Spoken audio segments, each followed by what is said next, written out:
Now at 10 and streaming on crossroadstoday.com, more law enforcement will soon be in Bloomington thanks to a new lease agreement. The Victoria Firefighters Association will have to wait a little longer to get a collective bargaining item on the ballot for voters. Two parents are indicted after officers find their 3 young children alone in a Victoria apartment. Well, the wicked blast is here. As a matter of fact, you probably will feel the wind blowing. In fact, look at this. Our temperature went down from 63 to 48 within the last 2 hours. So we are looking at that cold air coming in, and it'll be here for about 3 days. So let's get ready for the big blast coming up after this. And tonight we have Tuesday night playoff hoops all across the crossroads in women's and men's basketball. Find out what teams won, what teams lost, coming up in sports. You're watching 25 News Now at 10. Good evening and thank you for joining us. I'm Shawna Currie. And I'm Brubaker. Well, the temperatures will be dropping through the night, so it's time to check our weather. As we speak, the temperature is dropping, and here's First Warn Storm Team Chief Meteorologist Mac Bettis. And Mac, what you're looking at as far as the low tonight? Well, we're going to go from 63 about 2 hours ago to 35. So a good 30-degree drop in the morning. So we do have the alerts up, reminding everybody that from tonight through Thursday, all counties, we're going to be looking at very frigid nights, and our coldest spot will be Thursday morning, possible even 25, 23 as a low temperature for about 3 to 6 hours. So tonight is going to be quite windy. Hopefully you didn't leave anything outside that can blow away in the 30, 40 mile an hour wind, like a trampoline or a garbage can, because you're going to have to go look for it tomorrow. We'll be talking about how cold it will be and talk about any potential rain, all that coming up in just a few minutes. Back to you, Don. Well, warming centers are opening Wednesday and Thursday nights in Victoria. Those will be at First United Methodist Church on North Bridge Street, where everyone is welcome, as well as the Salvation Army on North Lewis Street, which is open to men only. The centers will open from 5 p.m. to 8 a.m. with transportation available to and from Christ's Kitchen. For more information on the warming centers, call 361-433-5388.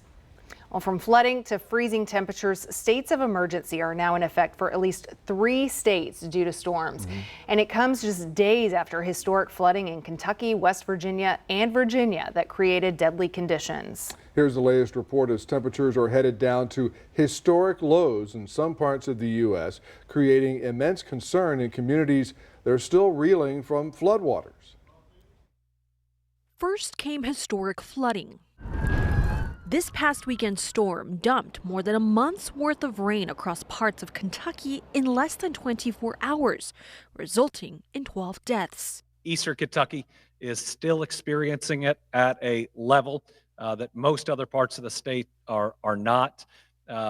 Just yesterday, having an evacuation, even though most of the rain was on Saturday. At least 15 people across 3 states have died, including 1 in Georgia and 2 in West Virginia. Overall, the flooding situation remains unsafe and dangerous. Next comes a winter storm. We've had a tough winter season in North Carolina, and it is not over yet. It's forecasted to plunge temperatures as much as 50 degrees below February averages for about 3/4 of the U.S. population by Friday, complicating recovery efforts. This is a snowstorm in the middle of a natural disaster. This winter blast could break temperature records across at least 27 states. Already, the danger is being felt as the Kentucky governor made a grim announcement: 2 additional deaths in his state. Both appear to have died by hypothermia. So that should tell all of us that the weather conditions are as dangerous as that water is. In the northern plains, wind chills could drop to 60 degrees below zero, risking frostbite within minutes of exposure. I'm Maribel Gonzalez reporting. 2 parents are indicted on 3 child endangerment charges each. Those charges stem from a December incident when police responded to the Silvermine Apartments, where they found 3 young children ages 5, 2, and 7 months left alone. Officers called the condition of the apartment unsafe. The parents, 21-year-old Christina Bonda and 24-year-old Damian Pyle, returned while police were there, claiming they had just left, but later admitted to police they had been gone for at least 25 minutes. Both were arrested and the children placed with family. Both parents will be back in court for an arraignment hearing in early March. An agreement has been reached between Victoria County and the Bloomington Fire Department to open a sheriff's office substation. 25 News Now reporter Ray Mosley has the details. The Victoria County Commissioners Court approved the lease agreement between Victoria County and the Bloomington Volunteer Fire Department for a sheriff's office substation. The facility will house 2 deputies, ensuring there's a strong presence of law enforcement every single day. I mean, I think it just shows that, that's your county government at work, right, at its finest. With larger call volumes to the community of Bloomington, Sheriff Moore says having deputies already stationed within the community will decrease response times. There was a need that was brought to my attention. Same thing with the Commissioners Court, and within fairly short time, we've got an answer to the problem. Renovations will need to be made to the space before the deputies move in there, and Sheriff Marr plans to have the facility open in late March. Police say speed and weather conditions contributed to a crash between an SUV and a Victoria Transit bus. It happened just before 3 this afternoon on Laurent near Loma Vista. Investigators say the driver of the SUV was going too fast for roadway conditions and hit the back of the transit bus, which was at a stop, picking up and dropping off passengers. Police say the driver of the SUV tried to move over as it hit the bus, causing it to hit another vehicle passing by. No one was hurt. An effort to improve relations between the city and firefighters takes a big step forward. 25 News Now reporter Trent Whiting joins us with an update on the progress of the Victoria Firefighters Association's petition. Trenton? Dawn, Shawna, thank you. The VFA still needs around 400 more signatures to get a collective bargaining agreement on the ballot. They're missing out on the May election due to a deadline issue. Vice President of the association, Trevor Montgomery, says the signatures still count and they could make it into the November ballot. Montgomery says they already have about 2,100 signatures with a goal of 2,500 total. They simply give us the tools in our box to be able to work on the issues that we have, primarily that we are understaffed, underpaid. For the last quite a while here, we're just kind of slowly lagging behind like new departments are, and these just help us basically bargain for ourselves. Block walk this Sunday from 1 p.m. to 3 inside the Springwood subdivision. For more information on the Victoria Firefighters Association, visit vtxfirefighters.org. Don, Shawna, back to you. Trent, thank you, and this brings us to our viewer poll tonight. The question is, do you think firefighters in your city are fairly compensated?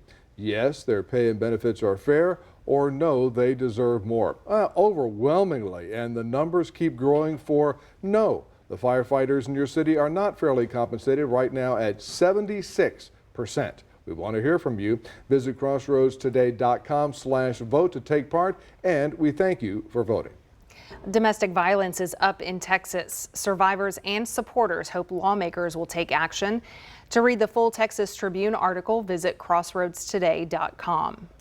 Dallas Mavericks assistant coach Darrell Armstrong was arrested after reportedly assaulting his girlfriend with a gun. Police say the incident started with an argument over a text message. Armstrong is accused of striking the woman in the face with a gun and threatening to shoot her. She left and called police, who noted a mark on her face. Armstrong was arrested without incident and a gun was recovered. He's charged with aggravated assault and has posted bond. The Mavericks suspended him pending the legal outcome. A Texas Senate bill would give to public school teachers raises based on experience and performance. The proposal would expand a program that allows districts to award bonuses to educators based on their students' academic growth. It would establish permanent pay raises for teachers with at least 3 years of experience, with more increases for teachers with at least 5 years of experience. Teachers in smaller schools would receive bigger raises. The West Texas measles outbreak grows to 58 cases, with 4 patients saying they are vaccinated. State health officials want to confirm the vaccine status of the 4 self-reported cases. 10 more cases were added to the count on Tuesday. The measles outbreak started in Gaines County and has since spread to 4 other counties. Lubbock County is the largest in which a case has been reported. 13 patients were hospitalized. This outbreak is Texas's largest in more than 30 years. This move may be not finger looking good for some people. Kentucky Fried Chicken is leaving Kentucky. It will move its corporate headquarters from Louisville to Plano. About 100 corporate positions and 90 remote jobs will be impacted by the move. The corporate jobs will relocate to North Texas over the next 6 months. The company said its decision will help KFC continue its growth and improve service to its customers, shareholders, and franchise owners. Well, do you think you can call this year's Academy Award winners? Step into the spotlight and predict the Oscars for your chance to win a gift card bundle from Peter Piper Pizza. Visit crossroadstoday.com to submit your predictions. And remember to subscribe to our YouTube channel, Crossroads Today. Hit the like button and click the notification bell to receive alerts. Stay with us. Coming up on 25 News Now at 10, how a new move from President Trump could impact families struggling to conceive. Also ahead, a shocking mistake at the USDA could impact the nation's bird flu response.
President Trump signs an executive order aimed at making IVF more accessible and affordable. The plan focuses on changing policies that drive up costs, with recommendations expected in the next 3 months. Right now, IFV can cost anywhere from $12,000 to $25,000 per cycle, and insurance often does not cover it fully. The White House says about 1 in 7 couples struggle to conceive. On the campaign trail, Trump called himself the father of IVF, highlighting his party's efforts to support fertility treatments. Now to a high-profile meeting between the U.S. and Russia, the first in nearly 3 years. Secretary of State Marco Rubio is discussing the war with Ukraine with Russia's foreign minister without Ukraine in the room. And late today, President Trump saying, quote, "I think I have the power to end this war," unquote. The president blamed Ukraine, saying, quote, "You should have never started it. You could have made a deal," unquote. Tonight, in a radical break with the past, the US and Russia agreeing to work together for the first time in almost 3 years. The two sides discussing how to end Russia's war in Ukraine, but doing so without any Ukrainian officials present. We couldn't have imagined a better result after this session. Today is the first step of a long and difficult journey, but an important one. President Trump just moments ago claiming he has the power to end this war and falsely blaming Ukraine for Russia's invasion. And I think I have the power to end this war. And I think it's going very well. But today I heard, oh, well, we weren't invited. Well, you've been there for 3 years. You should have ended it 3 years. You should have never started it. You could have made a deal. This is a major win for the Kremlin after being isolated from the West diplomatically and financially. Russian Foreign Minister Sergei Lavrov already taking a victory lap, saying the US is finally starting to listen to Moscow. But this thaw in relations is sending a shiver down the spine of Europe and, above all, Ukraine, neither invited to this meeting. Now, European leaders are set together in Paris for a second day of an emergency summit. The French Prime Minister saying today we're witnessing an unthinkable alliance between Putin and Trump that's marginalising Europe on its own soil. President Trump's claim that Ukraine is to blame for the war is totally false. It was Russia that invaded Ukraine in 2014 and again in 2022. And even tonight, Ukrainian cities are once again being bombed by Russia. Ian Pannell, ABC News in Kyiv, Ukraine. The USDA is scrambling to rehire several employees working on the nation's bird flu response after they were accidentally fired over the weekend. The agency admitted the mistake today and says it's working quickly to reverse the terminations. These workers are considered essential to public safety as bird flu continues to spread. So far, 151 flocks have been hit, affecting 23 million birds, and egg prices keep climbing. The CDC has also confirmed 68 human cases of bird flu in the U.S. Cancer is appearing at younger ages and in more women than ever before. A new report on cancer trends shows. With more, here's ABC's Jacqueline Lee. For the first time in years, men and women now have nearly the same cancer risk, a shift driven by a rise in cancer cases among women under 50. According to the 2025 report from the American Cancer Society, cancer diagnoses in younger adults are increasing at a steady rate. Overall, people under 65 are seeing cancer rates climb between 1% to 3% compared to older adults, challenging the long-held belief that cancer is primarily a disease of aging. Experts point to lifestyle factors as ways to reduce risk. Staying active, limiting alcohol, and keeping up with recommended vaccinations can all help lower the chance of developing cancer. They also stress the importance of knowing your family history. Talking to your doctor about relatives who have had cancer can help determine when and how often you should be screened. Early detection can make a critical difference in outcomes too, so being proactive about your health matters. With this Medical Minute, I'm Jacqueline Lee. The food chief at the Food and Drug Administration has resigned. A Health and Human Services official says Jim Jones left because he did not agree with the Trump administration's agenda to make America healthy again. As food chief, Jones oversaw food safety and nutrition, including policy changes for labeling food as healthy and banning the use of red dye number 3. He joined the FDA in September 2023 as the agency's first deputy commissioner for human foods. Good evening, everyone. The temperature has already dropped about 15-20 degrees in the last 2 hours. We're down to 48 degrees. Winds are howling out of the north, 24 miles an hour. They're going to be even stronger overnight. So you're going to hear rattling of trees and branches and all kinds of stuff. 74 is our high today. 48 is actually the low for the day, which is right now. We'll talk about the cold blast that is here coming up in just a moment. It's that time of year again. You know what's inside, but you just can't bring yourself to open it. How much could it be this time? Will it break the bank? Or will it be manageable? There's no escaping it. The bill is here. The Property Tax Puzzle, Thursday at 10 p.m. on 25 News Now Extra.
Well, good evening, everybody. It's here. The cold north wind has already begun to blow in our area, just as expected. The frontal system is moving through the area. It's pushing all the rain out.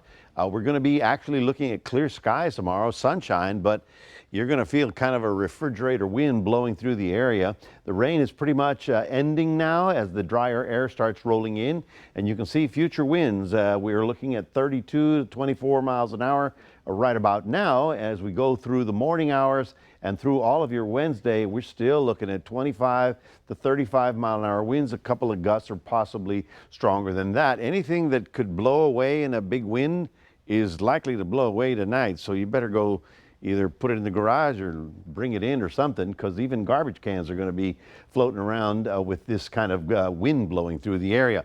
Now tomorrow we are going to start off the morning with a low of about 35.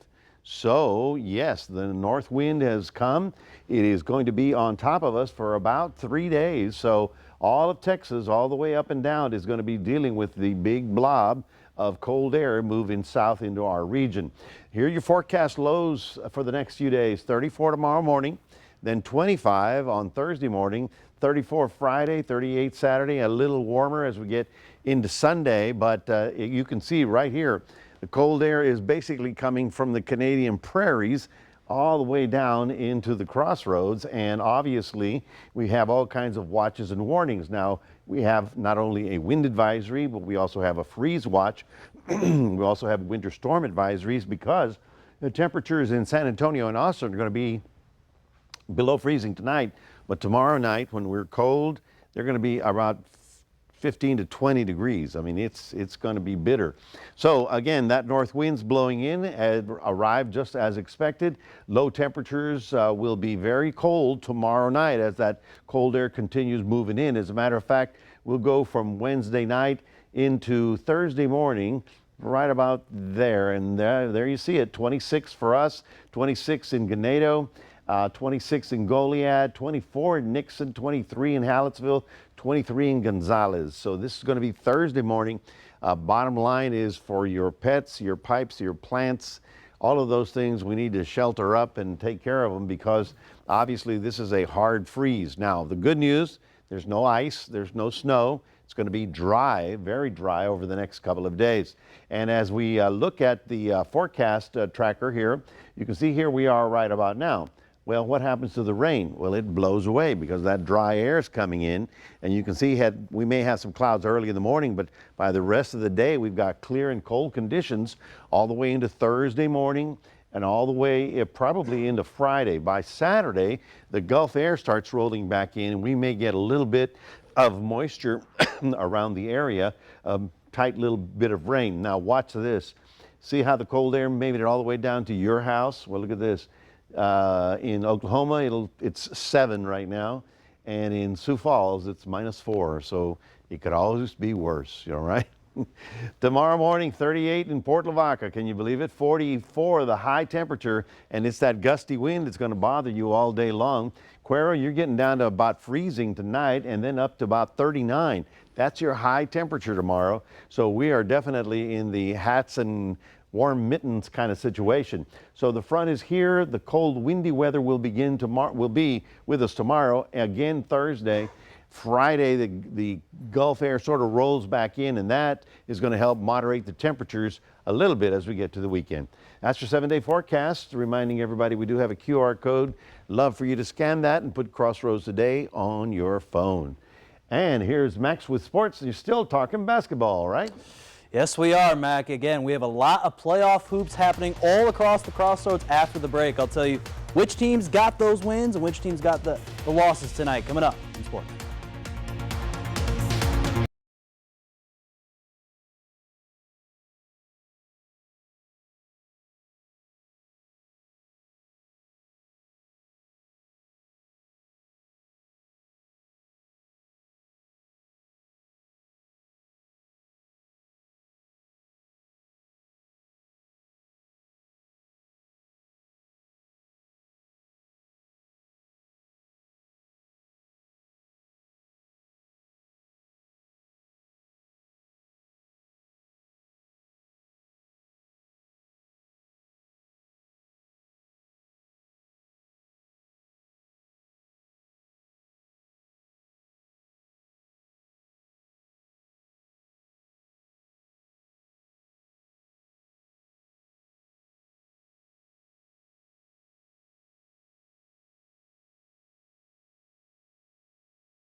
All right, Crossroads. Tonight we had a full jam-packed action of playoff hoops across the Crossroads. Again, we're going to start in women's hoops there, where they're trying to get to the regional semifinal round here for all these teams. First, we're going to begin here at the Edna Cowgirls. They traveled out to Corpus Christi area to face the Bishop Badgers. In 3A Division I, the Bishop Lady Badgers, again, matched up against Edna. This is the third round of the playoffs here in this game. And again, starting off, Ava Salinas was a magician there out there, making some plays there for Bishop. And again, they got on the board there earlier, got some good time baskets. But Edna, they made some plays there at the end of the day. How about a big time three-pointer? Got there on the board. And again, Edna responds right back there in this one. Bishop, however, though, this game went back and forth. It went down to 2 minutes. This game was tied at 48 apiece. But big time three-pointer here for the Lady Badgers as they get back off top and they would hold on to win over Edna 56-53, and a great year for the Edna Cowgirls there and Coach Dusty Dorham. And again, they end their year at 26-11. Now over to the Cuero Lady Gobblers. They face the Sinton Pirates at the Goliad Event Center in the regional semifinal round. The Gobblers, they got the win 56-29 over Sinton. The Lady Gobblers now will either wait to face the Navarro Panthers or the Robstown Pickers in the regional finals there in a couple of days. Now over to boys hoops, where we had 6 area teams beginning their first round action here of the playoffs. First with the Edna Cowboys facing the Poth Pirates at Cuero High School tonight. This game was competitive until Poth made some big time baskets, and again, saw Braylon Harris make some plays. Also Caleb Caesar led the way at the team there with 13 points for Edna. But again, at the end of the day, it was not enough for Poth to win this game 75-44. And again, Ethan Kopke for Poth had 12 points to lead the way. And again, for Edna, their season comes to a close. Now over to Yoakum as they face the Luling Eagles tonight at Flatonia High School. This game went back and forth. Yoakum led the way at halftime, 23-22, but because Elias Garcia hit some big-time three-pointers there for Yoakum, and Xavier Barnett made some good plays, but at the end of the day, Luling, some clutch late buckets at the end of the game. They win this game 52-48, and for Yoakum, their season ends at 19-10 overall. Over to 5A, Victoria East Titans. They travel to Columbus High School tonight to face Houston team Springwood Tigers. This game, Victoria East led 28-23 there going into halftime, but again, a late buzzer beater by Springwoods to win this game. They win it 49-48, and for Victoria East, their season comes to a close. What a tough way to lose, and still a great season there for Victoria East. Now over to Cuero men's basketball. They're trying to get a big win in the playoffs, just like the women's team there a minute ago, but they lost another tight nail-biter game to Crystal Springs, 41-39 of Floresville. David Lennon led the way for the Gobblers, 23 points there in the loss, and they end their season at 4-10. Now over to Bay City. They face the Beeville Trojans at Calhoun High School tonight. Bay City is going to break our curse right now of all these teams losing for the boys teams right now, because they got the dub 72-64 over the Trojans. Again, they wait to either face the LaFeria Lions or the Count Allen Wildcats in the second round. And then finally tonight, the Goliad Tigers face the top-seeded Columbus Cardinals at Gonzales High School, and another tough loss there here in our Crossroads area, 72-63 for Goliad. They got great production from Grand Whittam, who had 18 points, but how about this here for Columbus? Grayson Rigdon, a big-time four-star athlete there going to Arizona State, had 50 points tonight for Columbus there to lead the way and get the win. And that's, again, he scored almost 50 of the 72. That means the other team only had 22 points there the rest of the way for Columbus. So big time for Grayson Rigdon and for Columbus there to get the win. And then also now going over some college hoops. How about the Houston Cougars? They got a big win tonight over Arizona State, the team that I was just talking about, Grayson Rigdon, believe it or not. So again, probably not happy to see that result there if you're Grayson Rigdon. But Houston Cougars get the win, and they're right now still atop there of the Big 12 race. And you got Arizona looming right now as, again, they're 14-1 in Big 12 play. They're back in action at home versus Iowa State this Saturday. That's going to do it here in sports. Don and Shawna, back to you. Max, 80-65 final score as the Cougars sweep the Arizona two-step. Stay with us. Coming up on 25 News now at 10. We'll take a last look at your weather. No jail time for these shoplifters. Instead, they'll be working hard to clean up their crimes, literally.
Well, talk about taking a breakup way too far. A Michigan man is in big trouble after police say he drove all the way to Pennsylvania just to set fire to his ex's New Flames house. Authorities say the target was a 21-year-old who had an online relationship with the suspect's ex. The fire left 6 people with injuries, and sadly 2 dogs didn't make it. Some had to jump from a second-story window to escape. But now Harrison Jones is facing some serious charges, including attempted murder and arson. He was arrested in Michigan and is waiting to be sent back to Pennsylvania. So that's a whole nother level of revenge. Oh, yeah. New flame, huh? Sure. Now more firefighters at work. Fire officials rescue a teenager who was stuck nearly 50 feet down a mine shaft in California, and it was all caught on camera. Cal Fire officials say the 16-year-old and his friends were exploring the Gold Era mine shaft. At one point, the teens rappelled down a vertical shaft using a household rope. The rope broke as they were climbing back up, causing one of the teens to fall to the bottom of the shaft. Officials say he tried to climb back up without a rope, but ran out of strength and positioned himself on a ledge. Rescue crews arrived and were able to save the teen by using a lightweight, complex rope system. Officials say the teen had only minor injuries. It could have been much, much worse. Yes, Going all the for way sure. down there. Ooh. Yeah. It'll be a Lifetime movie series very soon.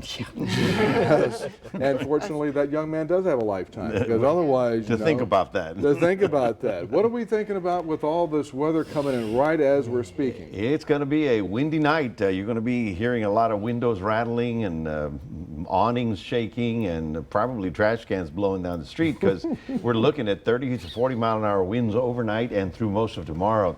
Temperature a couple hours ago was 63, but tomorrow morning we'll be down to 35 as you head out the door, so bundle up. The clouds may be lingering in the morning, but it's going to be clearing and cold and very dry. The good news is that the moisture has left, so there won't be any kind of ice or freezing kind of problems, but it will be a hard freeze. Everything else that's standing out there is going to be dealing with temperatures down into the low 20s by tomorrow morning. All right. We're already hearing the metal rattle on our building here. So, well, 48 shoplifters have a unique public service assignment as part of their sentences for stealing from Walmart.